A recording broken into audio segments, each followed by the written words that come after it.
क्या आपने कभी आसमान से मकड़ियों को बरसते हुए देखा है? और एक ऐसी जगह जहां बारिश का पानी ऑरेंज कलर का होता है और इस ज्वालामुखी से ठंडा लावा क्यों निकलता है? ये कोई मनगढ़ंत कहानियां नहीं है, बल्कि असली प्राकृतिक घटनाएं हैं जिनके बारे में शायद आपने पहले ना सुना हो। तो वीडियो को स्किप करने का तो कोई सवाल ही पैदा नहीं होता। साथ ही अगर आप नए हैं तो चैनल को सब्सक्राइब करना ना भूलें। Spider rain. क्या हो अगर बारिश की बूंदों की जगह आसमान से मकड़ियां गिरने लगे? सुनने में यह मजाक लग सकता है, लेकिन बहुत सारे लोग इस डरावने नज़ारे को अपनी आंखों से देख चुके हैं, जिसमें ऑस्ट्रेलिया, अमेरिका और ब्रिटेन भी शामिल हैं। लेकिन सवाल यह आता है, आखिरकार ये मकड़ियां यहाँ आती कहाँ से हैं? दरअसल ये मकड़ियां तेज हवा चलने पर पेड़ पौधों और उनके आसपास जो भी बड़ी चीज होती है उसके ऊपर चढ़ना शुरू कर देती हैं। जब इनके टॉप पर पहुंच जाते हैं तो एक पैराशूट के आकार का जाल छोड़ते हैं, जिससे तेज हवा इनको आसमान की ओर उड़ा ले जाती है। और जैसे जैसे हवाएं शांत होती हैं तो मकड़ियों का यह समूह अपने आप जमीन में गिरने लगता है। वैसे तो आज तक कोई नहीं जान पाया कि मकड़ियां ऐसा क्यों करती हैं, पर वहाँ के लोगों का मानना है कि यह मकड़ियां खुद को जहाँ खतरा महसूस करती हैं वहाँ से इसी प्रकार चले जाती हैं। और ये मकड़ियां अपनी तादाद को फैलाने के लिए भी ऐसा करती हैं ताकि यह दूर दूर तक फैल सके। वैसे इंसानों को खतरा नहीं पहुंचाती, बस इंसानों को चुल लगी रहती है कि ये मकड़ियां क्यों उड़ रही हैं, ये मकड़ियां कहाँ जा रही हैं। ये सब ऑरेंज रेन। ये कोई ऐसा नहीं है कि हल्की नारंगी बूंदें आप पर गिर रही हैं, बल्कि पूरा आसमान और वातावरण ही ऑरेंज रंग में बदल जाता है और आप पर गंदी रंगीली बूंदें फेंकता है। अगर आप यह रंगीली बारिश देखना चाहते हैं तो कैनरी द्वीप में चले जाएं। वहाँ हर साल नारंगी वर्षा होती है। ये पानी की बूंदें जहरीली तो नहीं है, लेकिन वहाँ अपनी आंखों का ध्यान रखें क्योंकि इनमें रेत के कण होते हैं। यह वर्षा सहारा रेगिस्तान के कारण होती है, जहाँ तेज हवाएं लाखों टन धूल को रेगिस्तान से कैनरी द्वीप समूह की तरफ उड़ा देती है, जिससे सारी गंदगी वायुमंडल में चले जाती है और यह नारंगी बारिश होती है। बर्फीला बवंडर।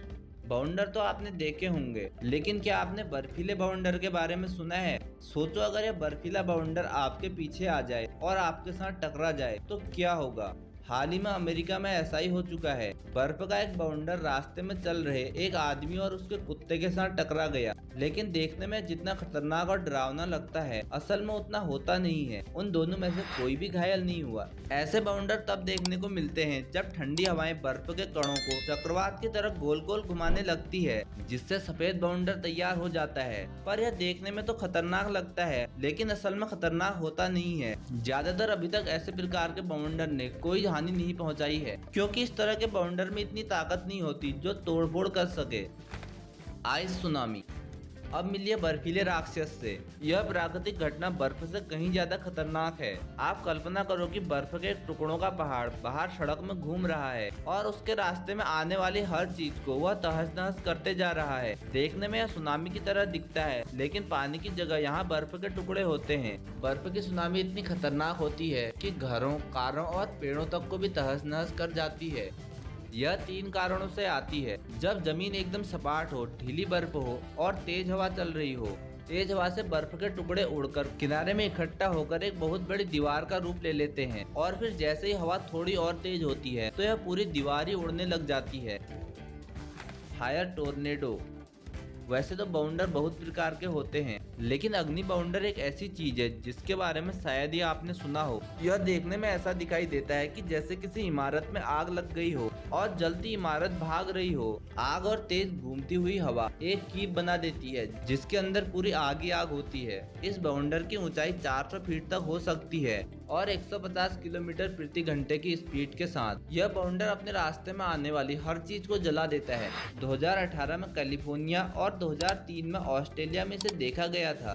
लेकिन यह बनता कैसे है, यह जानने से पहले जान लेते हैं कि एक साधारण बाउंडर कैसे बनता है।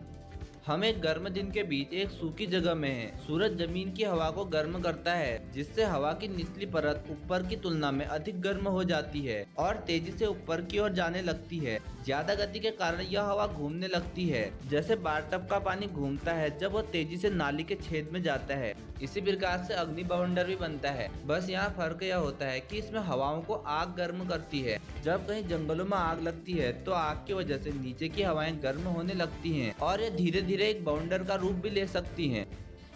कोल्ड लावा फ्लड। सोचो जरा, एक विशाल ज्वालामुखी फटता है और उसका लावा गर्म नहीं बल्कि ठंडा है। यह कैसे संभव हो सकता है कि लावा ठंडा है? इंडोनेशिया में एक गांव इसी घटना का शिकार होकर पूरा खत्म हो गया, वो भी ठंडे लावा से। आपके मन में सवाल आ रहा होगा कि ठंडे लावा से कौन कैसे मर सकता है। जब किसी ज्वालामुखी का गर्म लावा राख, रेत और पानी के साथ मिल जाता है तो यह एक भारी और ठंडी कीचड़ की बाढ़ का रूप ले लेता है। इसकी मात्रा इतनी ज्यादा हो जाती है जो पूरे गांव को एक दलदल बना देता है। कीचड़ की बाढ़ इतनी खतरनाक होती है कि लोगों के रोंगटे खड़े हो जाते हैं।